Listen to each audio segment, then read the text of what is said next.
Hi, my name is Sejji Bonz. Welcome to Southfield 24 Media. Today I'm going to be showing you how I mixed a track called Nyenya. Nyenya is an African language that means shake it. So it's a track called Nyenya by a group called Luga Luga Squad, and I'll show you how I mixed their vocals and made their vocals stand out in the mix, and kind of give the vocals that kind of power that a rap track really needs.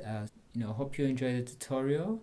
I'll walk you through all the plugins I used. I'll walk you through all the necessary steps I had to take in order to make the vocals sound as best as they could. And yeah, the track is called Nyenya by Luga Luga Squad, and hope you enjoy. Oh yeah, by the way, Luga Luga Squad is a group from Uganda that's in East Africa. So yes, an African rap group. Okay, so check it out. New Luga Luga Squad, Nyenya. Hope you enjoy. So basically, let me play you the track so you can get an overview of how the track sounds like, and then I'll go in and show you what I did for the vocals, the mix that I did on the vocals. Okay, so this is what the track sounds like. Look on the tree. Shake that mango tree. Mango yellow, mango green. One for you and one for me. Obulamu bwa nnyanya njagala kumwenya nkusaba kunyenya omugiswa kugita kusesa mukadolyo muganda kugita kubibya bwekuba muti walampa waggulu kasolyo nyenya amatabi ebikola bikunkumuke kutaka omuyoga gutuntumuke enfufu efumuke bwekuba mukaleka kunyoke oba omuliro gubumbujje kale katitambula ndaba entumbwe mboso kabye bakugita nantumbwe lwekyamazinawo katadde mu bukambwe kuba ndaba engeri gyonyenya makudde otuyanyiza nokyakalanya bakadde oba tunuzanga bawunyiriza kalimbwe otidibisa nokola ebyamagero yegwe muwala gwe nasomako mu lugero okyekemulire manju n'emiryango nyingo tezikutuka ne tukubika mu bidango kuba tetulina zina kutwala mulago nyingo tezikutuka ne tukubika mu bidango kuba tetulina zina kutwala mulago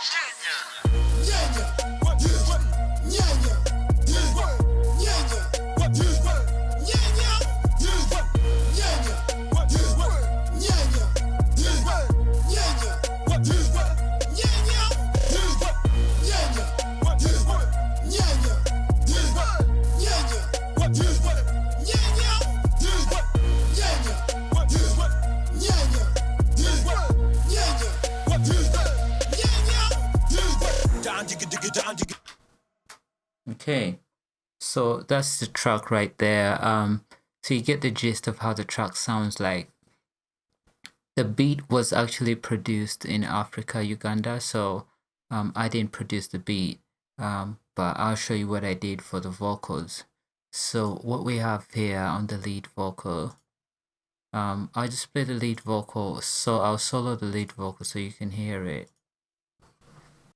Wanyanya njagala kumwenya nkusaba kunyenya omugiswa kugita kusesa mukadolyo muganda kugita kubibya bwekuba muti walampa waggulu kasolyo nyenya amatabi ebikola bikunkumuke kutaka omuyoga gutuntumuke enfufu efumuke bwekuba mukaleka gunyoke. Okay, so you get the gist, yeah. Let's see what we have here. So first up, we have the Isotope Nectar. And on there I have a little bit of pitch correction. It's literally like at the lowest settings possible, because obviously this is rap, so you don't want to auto tune it, like you don't want to give it that T-Pain effect. Next up we have a gate. You can see my gate here is at -30.2, and that's quite high. The reason why I have it that high is because there was a lot of spill from the headphones when they were recording this track. So if you listen to the raw vocal without the gate on there, you can hear the track in the background, and that adds to noise in the track. So you have to eliminate that noise in order to create space. So if I left that noise there, it would cloudy them, it would muddy the mix. So hence why I use a gate. So gates are very important for that. But then be careful not to overdo it, because if you push the gate hard, if you push it too hard, then what will happen is it will cut out some of the words. So you will literally be like missing some of the lyrics in your song. So don't push it too far. Just push it to as far as you can go without it cutting out words, right? Okay, cool. Moving on. Next we have a de-esser, and yeah, this de-esser is very low, so at -12, and the frequency is at 2500. Okay, so next up we have this, which is the Alloy 2 from iZotope as well. And on there I have a high pass, well, EQ doing a high pass at 70 hertz, and have a cut here at 292, and another cut at 430 hertz. And that's about it for the EQ. And next up I have another de-esser. Now I use two de-essers because I don't want to overuse one de-esser, because if you overuse one de-esser to try and take out all the S's, all the siblings, then what will happen is that the vocal will sound unnatural. So I use one de-esser to take out siblings from a different frequency. I think the first one I showed you was like 2500 hertz frequency range. And it's just doing so little, and then I use the second de-esser to take out frequencies from a different range. In this case, it's between 6,000 hertz to 15,000 hertz. So and it's at -27.9. So this is the most important part of the frequency where I want to de-ess the most, but I don't want to push it so hard, so that's why I have the second de-esser helping out to kind of balance it out. So guys, it's important to use, you don't have to use two different types of de-essers. You can use the same type of de-esser, but just use different frequencies, and don't over push it, because if you push it too hard, then your voice it's going to take out all the S's, and it will take out all the life from your vocals. So guys, don't overdo it, right? Moving on. And next up we have the Brickwall's VoiceCentric. So this is a very good plugin. I recommend it for anyone to go and get it for vocals. And what I'm doing here is I have a doubler here at -16. I have a reverb here at -26.4. That's a very low reverb. Obviously, these are rap vocals, so you don't want to overdo it, you don't want to push it. And that's about it, really. And I have this intensity at 69.2. Okay. Next up, I have this EQ, a Pultec EQ from IK Multimedia. It's called a Vintage EQ. Vintage EQ adds some lashness to the vocals, and you know, it kind of gives them a flavor, a silky flavor that most plugins, most EQs might not be able to reproduce. So I mean, you can use a Pultec from a UAD, from Waves, but I so happen to have the IK Multimedia one, and it does the job perfectly well. Actually, I have another one from Nomad Factory, which is really good, but no, I prefer to use this one here from Waves. Actually, let me see if I can pull up the Nomad Factory one and show you what it looks like. Where is it at?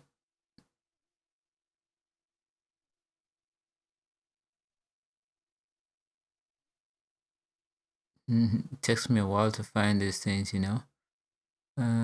Where we at? Yeah, here we go. So that's what the Nomad Factory one looks like. I have never really tried it on vocals. I should try it sometime. But yeah, that's what it looks like, guys. Okay, so moving on, I'll show you what I did for the ad-libs. Now, this is what the ad-libs sound like.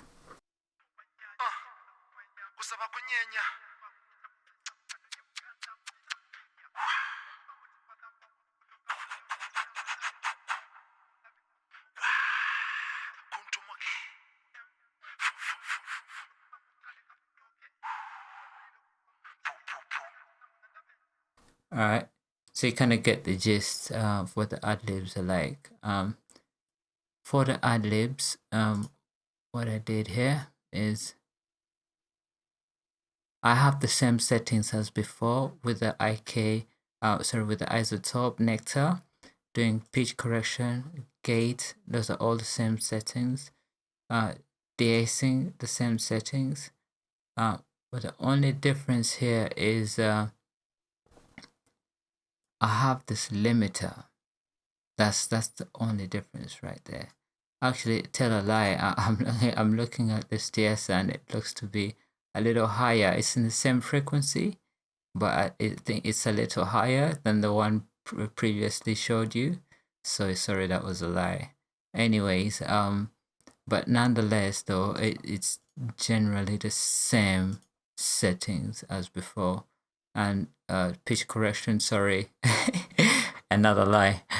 The pitch correction is slightly different. So yes, the pitch correction is slightly different. So I added a little bit more of a pitch correction in there so that I could make it sound different from the main lead vocal. So yeah, that's why I increased the pitch here. And the gate is the same. A de-esser, increase the de-esser a little bit in there. And the thing that is not on the original, on the first settings that I showed you for the lead vocals is the limiter, basically. And there is some limiting. And next up, we have the Bushwick Vocals from Waves. And this is it's basically doing a telephone effect. So it has a telephone effect there, and the whole point of this is to give the ad-libs a whole different atmosphere from the lead vocals so that they stand out and they're unique. Okay, and we have another Bushwick Vocals here, and this time round I increased the reverb here. It says minus 15. I increased the doubler, it's at minus 11.3, and I have a delay which wasn't on the lead vocals at minus 16. Lastly, we have the Pultec EQ again, giving it that lashness. Always use it on every vocal that I mix. All right. So moving on, we have this. It's kind of like a dreamy vocal. So this is how it sounds like. It's a combination of two vocals, so together they sound like this. Look on the tree. Shake that mango tree. Mango yellow, mango green. One for you and one for me. Right, so that's it. What I did for this one is that's it. I just had a guitar rig on there, you know. Before I show you the guitar rig, I just high passed it at 270 hertz. So kind of like it's a lot. I took out a lot of frequencies because I really wanted it to not be bassy, so hence why I took out that much frequencies. But yeah, then I just put this guitar rig on here, the guitar rig effect from Native Instruments. Now, most people think that guitar rig is just for guitars. No, you can use guitar effects on anything. I so happen to like using a guitar rig because it has so many presets that you can try out on so many different things. So I can use guitar effects on vocals, I can use them on synths, I can use them on keyboards, I can use them on strings, anything to just give it a different tone.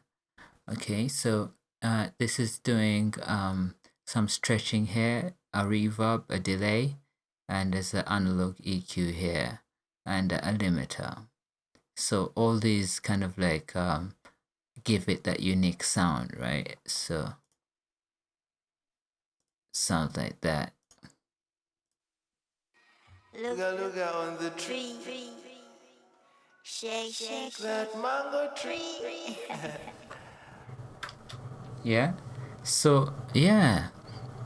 And as far as the vocals go, that's it. The only other thing I did for the beat, because I didn't produce the beat, but I wanted to add my flavor to it, is I added in a little kind of like I chopped out some of the parts of the beat, so to make certain words stand out. And you know, if there's an emphasis on certain words, I kind of chopped the beat up to kind of put them, you know, put the emphasis on the actual words that are being said. So I just did a little chop here, as you can see, and this is kind of how it sounds like. I'll give you a sample of that.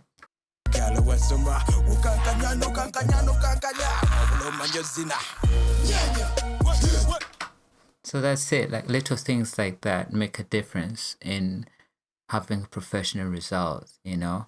Just going in and fine tuning and doing small things like this, you know, give your track that kind of professional feel. But yeah, besides that, I'll just show you what I did for the master. So this is the master here, and on here I have this IK Multimedia quad image. So it's like a stereo enhancer or whatever. And I've got this VEQ from Waves, just adding some lashness to the final mix. And I've got this Bushwick compressor, a very good compressor, guys. If you don't have it, go and get it, guys. UHE are not paying me for this. They better pay me, man, because I'm always advertising this. So UHE, if you're watching, guys, send me some dosh, right? As I'm always promoting your product. But yeah, this Bushwick compressor is very good, guys. I use it mainly for two things. I use it as a drum bass compressor, and I also use it as a master compressor. Okay, but it sounds very analog, and when I combine all the plugins that I've used on the master channel with this on there, it kind of gives it that feel like it was mastered in analog machines, well as you know, I actually did it all in the box, but it gives it that analog flavor. So yeah, it's really good compressor, guys. Go check it out. It's very versatile. It can do different things. I haven't tried it on vocals, but I'm pretty sure it can do a good job at vocals as well. Okay, and then lastly we have this T-Rex from IK Multimedia, and I have two compressors on here. One is a compressor and the other is limiter. And then what the first plugin's doing, it's the T-Rex Vintage Compressor 670, and all it's doing is it's basically doing a parallel compression, but it has a very low compression. See, the threshold's at 1.4, so it's very low. It's not really doing a lot. It's just the whole point of it is to add some flavor to the track. Okay, so next up we have this the Brickwall limiter from T-Rex as well. The Brickwall limiter is not doing a lot as well. As you can see here, input is only at 1 dB. And guys, you don't need to push your stuff so hard. Like, you know, if you have a good mix, you don't really need to do a lot in the mastering session of it. All you need to do is just push it a little bit to make it sound a bit beefy, and that's it. Just chill out, man. Don't slam it, like, you know what I mean. Don't distort it. So yeah, guys, that's it. You know, do subscribe, please, and also subscribe to my music channel where I upload all original content, and it's Sejji Bonz. I will put the link in the description. But yeah, go and check it out where I upload my original music.